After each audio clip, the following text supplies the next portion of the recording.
Hey folks, Lester Smith here with a quick, rough video of how I use the Bookmark No HP RPG to play solitaire adventures in other game systems. In this case, the game is Call of Cthulhu. The adventure is Alone Against the Flames.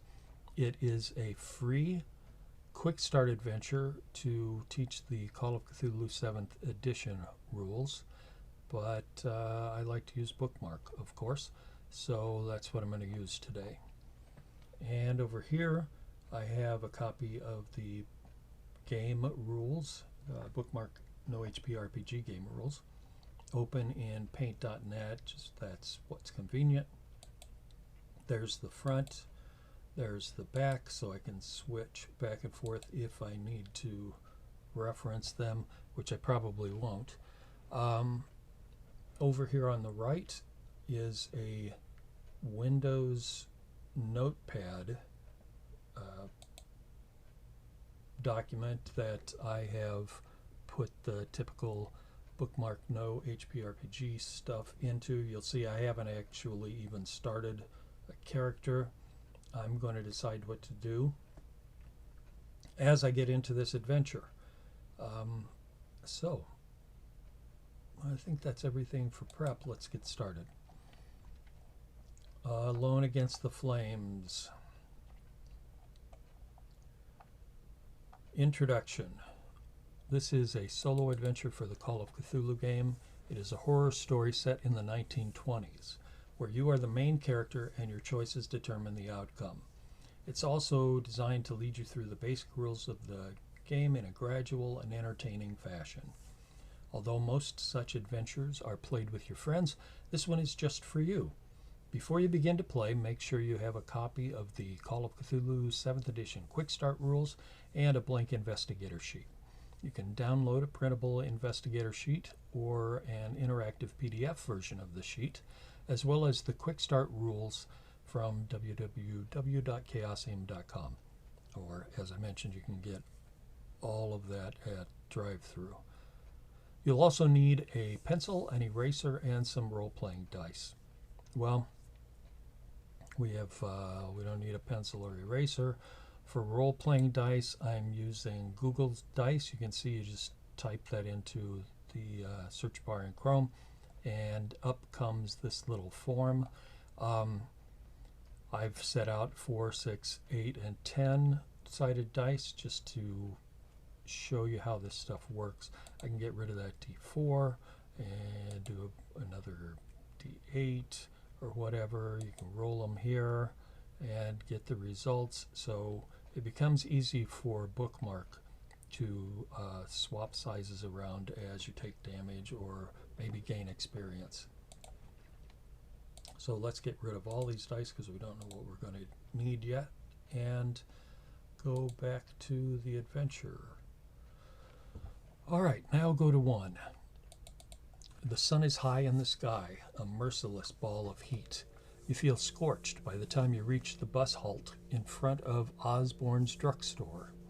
It's a relief to put down your heavy cases and take off your hat for a moment. You fan your face. It's been a long summer here in your hometown, and yet a curiously empty one. You look across the street at the grubby butcher shop, the grocer's with its faded awning, and the shabby tobacconist. Mistrustful faces glare at you as they pass, eyeing your clothes and luggage. It was your parents' choice to live here, not yours. You were happy down south as a child among Providence's white-walled houses and leafy churchyards. Perhaps this new job in Arkham will supply the change you need. Yet everybody you know in the world lives here. You know nobody in Arkham, not one soul. You ask yourself one last time if you're doing the right thing. The answer is here. None of your supposed friends have come to see you off. You are alone. Whatever challenges lie in Arkham, it will be a new life, and a brave one. A small gray motor coach approaches and rattles to a stop. You put your hat back on and pick up your cases. Go to 263. Do a search for that number. so we can get there quickly. And dang it, the recording software is not going to let me do that. So we're going to scroll, folks.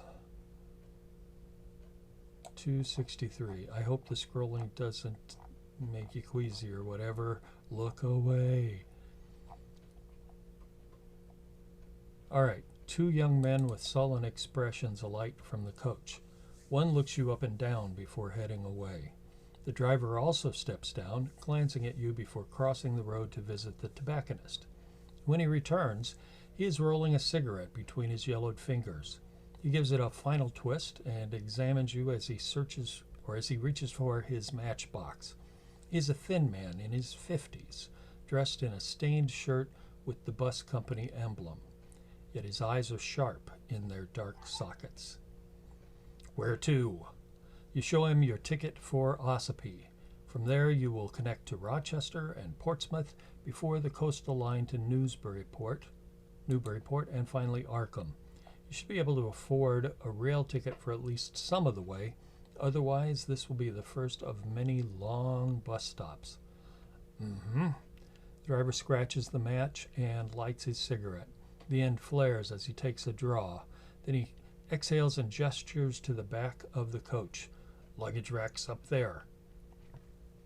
Look at your investigator sheet. At the top you have places for 8 characteristics: strength, constitution, power, dexterity, appearance, size, intelligence, and education. Allocate the following values among them, writing in the large square beside each. And they give 40, 50, 50, 60, 60, 70, and 80. You know, that's close enough to what we've got here with D4, D6, D8, and D10 for the Bookmark role-playing game. So let's go with that. Now, I'm going to go to get this started, I want to come up with a name. And that will tell me something about my character. I've gone to the D6 by D6 role-playing game site. You know, that's my other multi-genre role-playing game. And there is, under the character generation stuff here, there's a name randomizer, US Census. So I feel like playing a guy this time. Rufus Ozat. That doesn't sound like a good. Rodriguez Thorington. There we go. That sounds good. Rufus Thorington. Rufus does not, for now, does not sound like the name of a terribly bright guy. Sorry to anybody whose name might be Rufus. Thorington. It's got some kind of Scandinavian connotation to it, I think. For vocation, I'm going to have this guy just be a common laborer. And so he knows how to use tools and things like that. I will, for that reason, set the D10 in his brawn. Let's make the D8 his will, because he is used to facing down hardship. Grace is probably his D6, and he's kind of thick-headed apparently, because all I have left is a D4. Alright. I have no boons for this starting character, and we haven't done any notes. We'll do that as the adventure goes on. But there's my character right there. When you have done that, go to 8. Oh, this is nice. You can just click on the numbers. I didn't know that. Okay. The driver smokes and watches as you drag your cases to the back of the motor coach. The rack is set inconveniently high on the vehicle. You get a grip on the heavier case.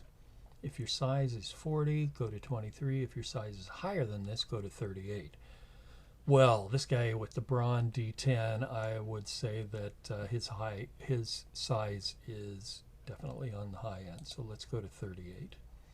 The driver continues to enjoy his cigarette, watching with keen interest as you struggle with the cases. You grit your teeth and heave the second one into place. Perhaps the residents of Arkham will have better manners. Go to 233. The driver flicks his cigarette into the gutter and steps into the motor coach. Its engine coughs into life. You board, grateful that you will be the only passenger for the initial part of your trip at least. With mixed emotions, you watch from the window as the tired avenues of your old home slip behind you, receding into the distance. For a few minutes, you can still see the church spire over the brow of a low hill. Then the road dips, and it too is gone. Arkham is your new home. You will travel there and make a new start. All right. We had some more Call of Cthulhu instruction stuff, and that is worth looking at because this is about stats. You see two smaller boxes to the right of each characteristic value. Have each value rounding down. Write the result in the upper right box. Also divide each value by 5, again rounding down, and write the result in the lower right. We will use these numbers later. Interactive PDF, no. If in the strip below, you will use tracks to record sanity and magic points. Beginning sanity is equal to your original power, and beginning magic points are the same as the value you just assigned for pow divided by 5. Mark these on the tracks. Well, it sounds to me like we're probably going to be using wits to handle any magic stuff, and will be his sanity. All right, go to 134. The coach putters through the countryside. At first, the interior is stifling, and your stomach lurches with every bend in the road. However, the driver opens his window, and by switching seats, you find a spot where the breeze hits your face. You soon relax into the journey, observing the quaint little hamlets that the coach serves. A heavy-set woman boards at one settlement and gives you a polite nod. She gets off at the next one. The road rises a little, passing cornfields and orchards. The leaves are turning and the trees are alive with glorious reds and golds. You have just begun to doze when the driver takes a tight bend at speed. And we got some more Call of Cthulhu thing stuff. Add size and con together, then divide the total by 10, rounding down. This is the starting value for your hit points. We're going to be using the Bookmark No HP RPG for damage instead because it's no HP. And you also have a luck score. Roll 3 6-sided dice. We call this 3d6. If you're new to role-playing, you can read about role-playing dice and their terminology on page 6 of the Quick Start rules. Multiply your 3d6 roll by 5 to get your beginning luck score and mark it on your investigator sheet. I'm going to point out right now that 3d6 roll average is 11, and a 5 times that 11 gives a 55. So beginning luck is about a 50-50 thing. So now you must make a roll against your dex. Roll 1d100. This means rolling 2 10-sided dice. You have to choose which is the 10s if you failed your dex roll. Okay, our guy's grace is a d6. You may be tempted to skip such rolls and simply pretend you always pass, but Call of Cthulhu is a game of mystery and horror. The terrible disasters that can befall your character are part of the fun. You will not necessarily have more fun if you pass every roll than you would have if you failed. Let's just say, boy, they don't give any modifiers, so let's just call this a difficulty 5 on a scale of 1 to 10. That gets to my 50-50 thing. So difficulty 5, and we're using grace is a d6.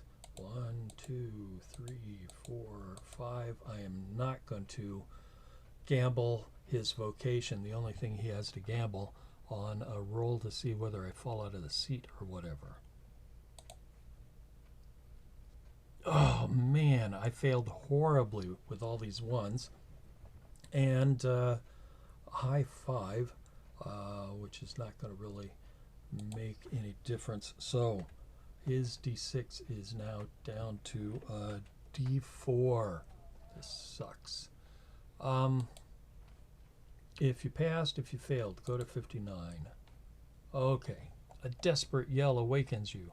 You feel yourself slide from the seat as the driver spins the wheel and the motor coach plunges off the road. Too late, you reach for the seat in front. You fall into the aisle and your ribs crash against the edge of the seat opposite. Breath rushes out of you. The coach stops with a thump. Ouch. Your driver leaps from his seat into the road. As you sprawl, dizzy, in the aisle, you hear a string of incendiary curses. The driver climbs back into the cab and sees you on the floor. He looks concerned and assists you back into your seat. You see what has happened now. A Fordson tractor has stopped in the road and he had to swerve to avoid this steel obstacle. Sorry, he says. All them fields and he has to pick the road to park. You all right? You don't think anything's broken, but you'll have a colorful bruise for the next few days. He backs the coach up a little and threads it around the tractor, glaring at the farmer.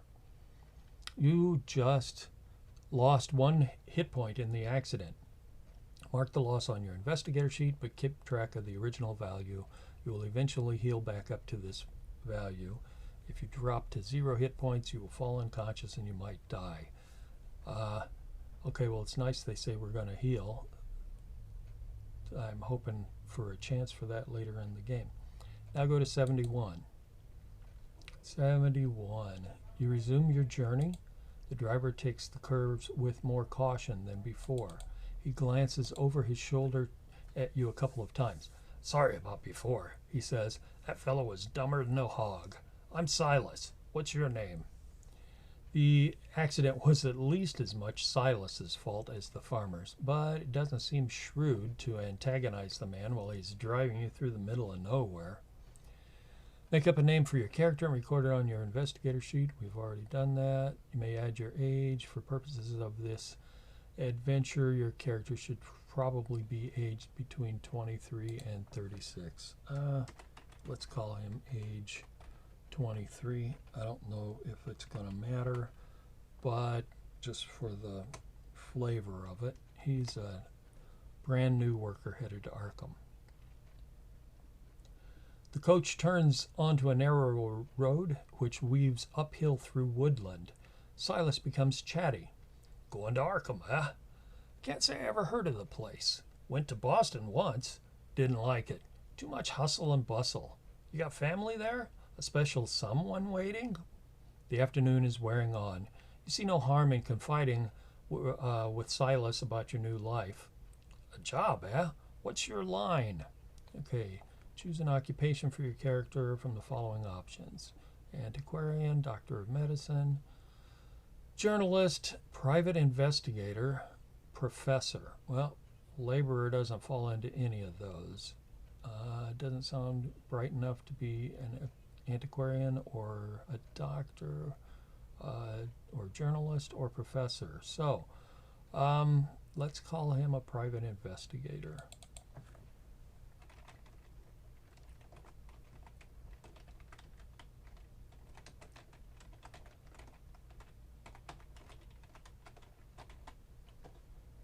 Got ahead of myself when I made this guy's character, but you know, in most role-playing game solitaire adventures, it doesn't come along at this point. If you're a private investigator, go to 249. You skirt around the details of the profession in your usual way, mentioning only that you've helped police to clear up various problems in the past. Your heart pounds a little faster as you think of the post you have secured at the Blackwood Detective Agency. You've had enough of investigating marital infidelity and bank clerks on the take. It sounds like the Blackwood Agency is just the opportunity you need to cut your teeth on some real villainy. Silas narrows his eyes, but he says nothing. Your credit rating skill is 20%.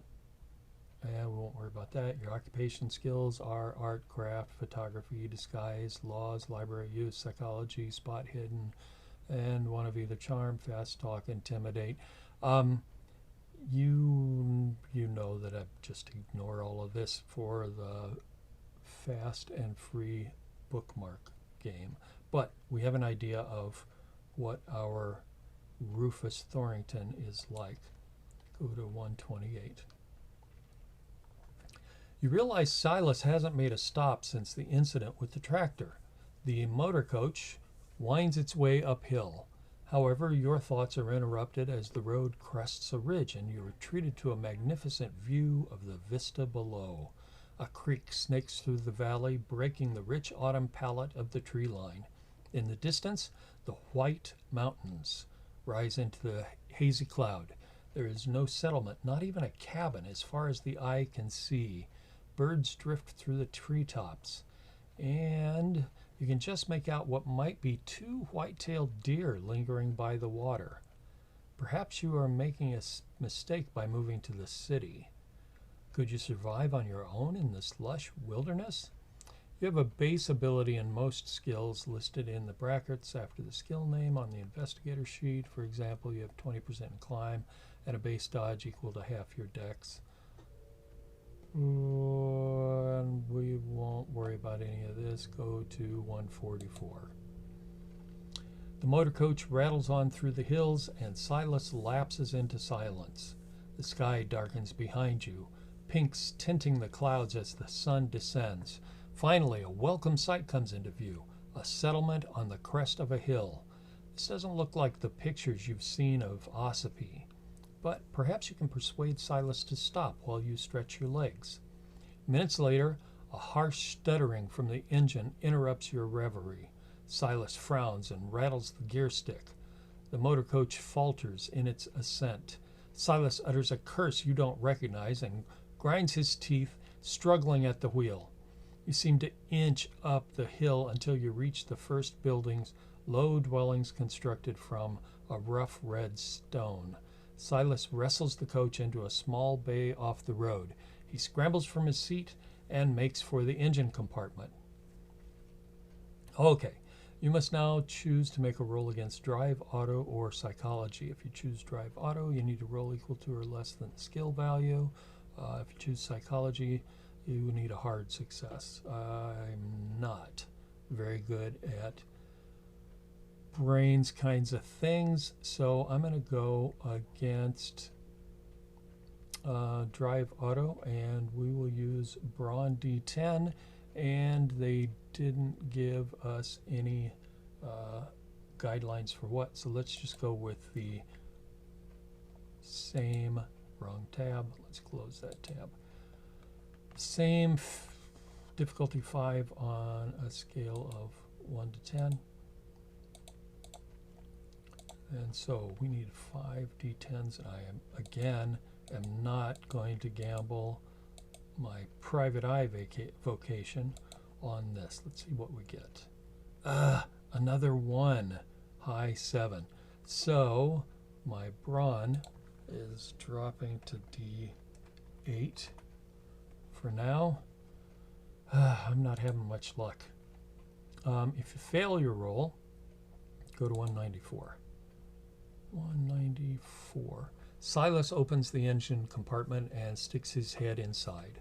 The hot metal pops and sizzles. He pokes at various components, then withdraws and wipes his brow, smearing it with dark grease. I ain't sure what's wrong. Might be the oil pressure. Might be something knocked off kilter when we took that spill. Can't do much until the engine cools neither. And with the light failing, I reckon we'll be here through the night. He wipes his hands on a rag. The shadows from your surroundings are already long and the air is chilly. You feel stiff from the journey and a night in the rickety coach sounds unappealing. Silas sees your dismay. This here's Emberhead, miles from any place. I only come through twice a week. But the folks here are good people. May Ledbetter keeps a spare room. She'll look after you. Up that alley, turn right, first house on the left. He scratches his cheek, looks again into the engine compartment, and spits on the ground. Meet me back here at 8 in the morning, and we'll see how's we stand. To look for May Ledbetter's house, go to 267. To ask Silas where he will spend the night, go to 251. To challenge Silas about the breakdown, go to 257. You know, I screwed up my drive roll, so I don't think I can challenge him. But you know what? I'm a PI. I think I'm curious about where he'll spend the night. 251. You ask about Silas's plans. He gives the engine a sour glance before answering. I've got acquaintances here in the village. Reckon one of them owes me a favor. Enough for bed and breakfast, in any case. He stares at his grubby hands. Probably won't stretch to a hot bath. You don't seem to have a lot of options. You fetch your cases from the back of the motor coach. The last thing you need is for all your worldly possessions to disappear into some stranger's hovel overnight. Go to 267. You drag your cases between the sullen buildings. You feel suddenly weary, considering you have spent all day sitting down. Silas's directions lead you to a modest dwelling with a slate roof. A nameplate reads Ledbetter, and underneath, a sign in neat copper plate reads Lodging Room. The lane around you is gloomy, but a lamp flickers in the window. A breeze chills your face. You're not about to begin your new life by sleeping in the street. You rap on the weather-beaten door. Go to 4. After a moment, you hear footsteps inside the house. A bolt is drawn back and the wooden door swings open. A figure with loose curls and a rough-looking house dress peers at you. Her gaze takes in your traveling suit and your cases. Her voice has a slight Irish lilt. Hello, shall I take it? You're looking for a room for the night? I don't do Irish very well. You inquire as to her rates, suppressing a grimace. As far as you've seen, the village does not offer you many alternatives. Oh, you'll find them very reasonable, she says. You look tired. I'm May. Come inside and we'll talk over a cup of tea. The Ledbetter house feels cramped with a low ceiling and simple fittings, but it is well kept and a cheerful fire cackles in the grate. Crackles. The aroma of tea is soothing and the cup warms your fingers. Have you come to Emberhead for the festival? Asks May. To explain what happened with Silas in the coach, go to 14. To ask about the festival, go to 21. Private eye, I need more info. We'll go to 21. Well now, I suppose the festival is about the only reason folks come to Emberhead. I had thought maybe you come to study it or take photographs. Well, it's not tomorrow night, but the night after. I suppose it looks very strange to a passerby. May tops up your tea. The spout clinks against your cup. We've got the beacon, you see. One night every year there's a torchlit procession and we light the beacon on the cliffs. You've never seen the like of it. They say it keeps the spirit of the village alive for another year. It's a celebration. A celebration. She tails off for a moment and blinks. But you didn't come here to listen to me blather, and you must be hungry. I can rustle you up a bit of stew. How would that be? You ask again about her rates, and May names a price so low you accept it without hesitation. The room is small but comfortable, and the stew dark and hearty. After dinner, you have a couple of hours before your usual bedtime. To talk with me some more, go to 31. To walk around and get your bearings, go to 75. To turn in for an early night, go to 63. You know, I'm beat up enough. I'm tempted to turn in for an early night, but info is important to a private eye, so let's go to 75. May's brow creases when you announce your intention to take a stroll. Mind how you go, she says. Emberhead's surrounded by cliffs, and we don't have your fancy street lamps here. Take the lantern and watch your step. Outside you see what she means. The sky is overcast and only a few glimmers of moonlight peek from the clouds. Without the heavy lantern, you would be walking in near total darkness. You cannot hope to get an overview of the village tonight. May's Street is a narrow passage hemmed in by squat, dark dwellings. At the end, however, it opens up. A wide thoroughfare leads off to your right. A crude sign names it Silbury Street. To the left, a few yards away, your light picks out the crooked posts of a simple fence, and beyond that the ground drops away into darkness. You take a couple of steps closer, but you can see nothing. Air from below cools your face. Then some instinct makes you look around. Go to 86. An ink-black figure stands in the road about 20 yards behind you. It stares at you. You form the sudden impression that it will run at you and throw you over the cliff. This is unsettling. Seeing it has been spotted, the figure slips down an alley. To return to the safety of the Ledbetter house, go to 100. To confront the dark figure, go to 121. Well, first of all, Rufus is a private investigator, and second of all, his wits is not that good, so he's going to run after this dark figure. As you approach, the figure takes a pace back, then another. It slips down an alley between two buildings. To catch your target, you must make a track roll. If you succeed, go to 141. If you fail, go to 130. Now, until they tell me differently, I am going to just assume that everything is difficulty 5 on a scale of 1 to 10, and then we'll adjust that. Do we want to use wits? Do we want to use will? Well, Bookmark intends you to use your best, or to use whatever stat you want, as long as you can rationalize it. Technically, I could use brawn or grace, but that's a little harder for me to rationalize to myself when will is sitting here with a D8. So let's go to Google Dice and get rid of these D10s. Put up 5 D8s.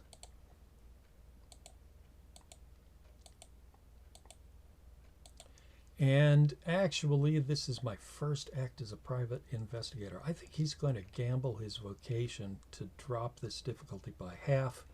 2.5 rounded up is 3. Let's see what happens.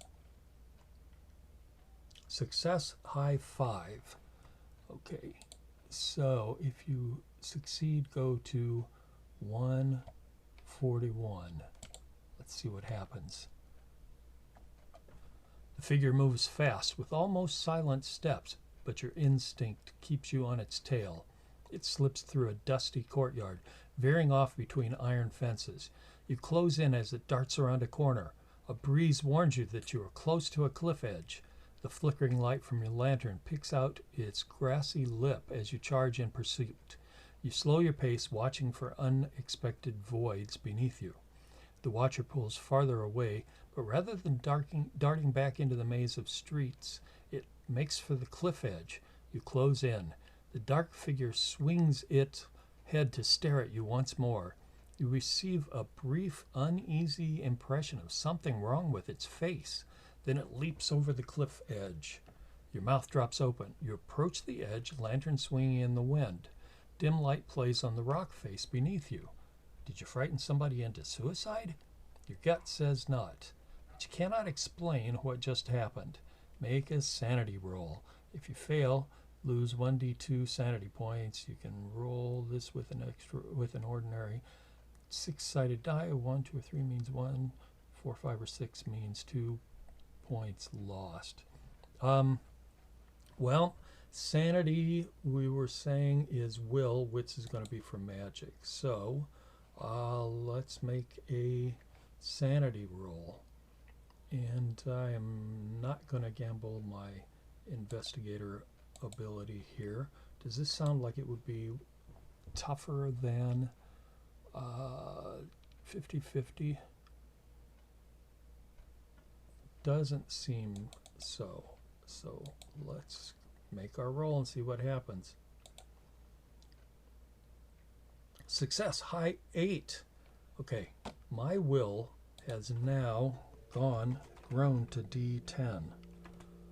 Whatever, there's something odd about this figure having jumped off the cliff face, but I'm even more determined to figure out the mystery of this bizarre little village now. So, will is now D10. And so I didn't lose anything. You find your way back to the Ledbetter house, the lantern trembling in your grasp. If May notices your unease, she says nothing. You feel weary. Go to 63. As May stands, you hear a clunk behind you. You look forward, or you look over your shoulder, but all you can see is a wooden door securely closed. May tuts. The young lady of the house. She'll have been listening to us. Ruth, come and greet our guest. There's a short pause, then the door creaks open. Two wide eyes peer at you from the gap between tousled hair and a rough nightgown. What do you say? The eyes blink. Pleased to meet you. Now, get back to bed. The door closes again. My daughter, Ruth, 10 years this summer. She's a delight and a torment all in one. Don't worry, she sleeps in with me. She'll not disturb you. Good night now. Retire to your room. It's a little chilly, but you're too tired to worry about lighting the fire. The sheets are clean and the bed soon warms up. The silence outside is strange after living in a town for so long, but you soon drop off. Now go to 154. You dream of fire in the grate, coruscating colors shimmering through the dancing tongues of flame. At first they are tiny, almost microscopic, but they grow and grow until a kaleidoscopic inferno spills from the fireplace, spreading across the floor, up the sheets. You awake with a start. Daylight glints through the curtains. You get up and examine the grate, blinking the sleep from your eyes. It is quite cold. If you've taken any damage, you may heal 1 hit point back for your night's sleep. Okay. I can either rest my brawn or my grace, and brawn is something I depend on a little bit more, so let's rest the brawn. Now go to 166. May seems to have no running water. Great. But has supplied some in a ceramic jug. You freshen up at the washstand and go in. She cooks a hearty breakfast and leaves you in peace to eat. At about 7:30, you are paid up, packed, and ready to go. You bid May goodbye, and she wishes you the best for your new career in Arkham. If you succeeded at a skill roll last night and wish to investigate the results further, go to 178. Otherwise, go to 192. Boy, I'm really curious about this thing jumping off this cliff face, so let's go to 178. And I got a half hour before the bus is planning to leave, so here we go. You retrace your steps of last night. A few villagers watch with polite curiosity as you thread your way along the northern cliffs, bags in tow. In time, you think you've found the spot. Heart thudding in your chest, you peer over the edge. Nothing. With the benefit of daylight, you see the cliff is not the bottomless drop you imagined. It leads to a shelf some 20 yards below. It could still be a lethal tumble, but you see no body, no blood. Make a spot hidden. If you succeed, go to 112. Otherwise, go to 192. Well, again, I could rationalize using brawn to crawl partway down the cliff face or down to the ledge, or grace or will, but what the heck, I'm going to use wits because that's how this sounds like a wits thing. And that's D4. I don't care enough to try my gambling my private investigator plus, to be honest. I don't want to risk it on the sucky D4 roll. Oh, here we go. Difficulty 5. Ooh, success. High 3. Got lucky. If you succeed, go to 112. Otherwise, go to 192. 112. Your keen eyes pick it up after a couple of minutes of scanning the cliff face. There are a series of protruding rocks combined with what looks like man-made incisions. The effect is an ingenious hidden stairway that leads down the cliff. No doubt the dark figure used this to descend safely. You look along the lower shelf. You see only a few drab shacks off to your right. This might have been an interesting find were you not about to leave Emberhood for good. You have discovered a secret. If you ever need to climb or descend this northeasterly cliff, the text will offer you a hint. At that point, if you want to try the staircase, add 100 to your current entry number and go to that new entry. If the new entry does not seem to fit, you should return to your original entry and carry on. Restore 1 sanity point. You may check mark the small text box beside the spot hidden roll. Okay, so notes. If I descend the cliff steps later,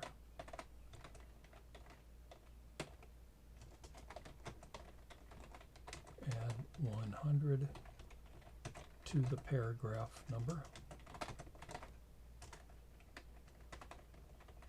I'm trying to type too quickly. And I made a spot hidden roll. I can check mark the small box beside it. I'm going to call this a boon and say that it means that Rufus is on his guard against whatever is happening in this village.